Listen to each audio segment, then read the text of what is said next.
لكن في نفس التوقيت عرضوا الدور برضه على إلهام شاهين. وهنا بقى بدأت المشاكل. إلهام كانت ماضية عقد مسلسل اسمه نحن لا نزرع الشوق، لكن لما جالها دور أم كلثوم الشخصية ونون في دماغها، وراحت اعتذرت وفسخت العقد ووافقت إنها تعمل دور أم كلثوم. وفعلا كتبت الصحافة وإلهام اتصورت وهي بتقرا السيناريو، وخلاص إلهام هتعمل أم كلثوم.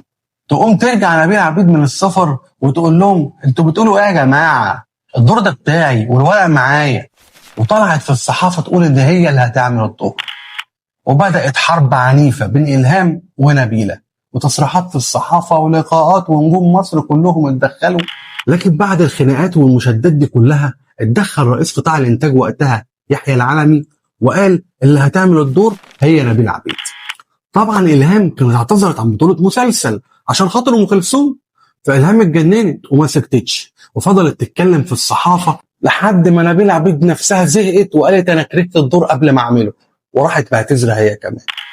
قالوا طب ما نجيب فردوس عبد الحميد، لكنها كانت في الوقت ده بتحضر لفيلم اسمه كوكب الشرق مع جوزها المخرج الكبير محمد فاضل، فطبعا مش هينفع تعمل فيلم ومسلسل في نفس الوقت بنفس الشخصية.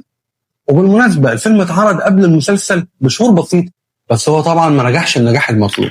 المهم بعدها ترشح أسماء كتير زي حبلة كامل وسوسن بدر وهالة صدقي وأسرار الحكيم وغيرهم، لكن كل دول المخرجة أنعام محمد علي مخرجة المسلسل ما كانتش مقتنعة بيهم، لحد ما هي نفسها رشحت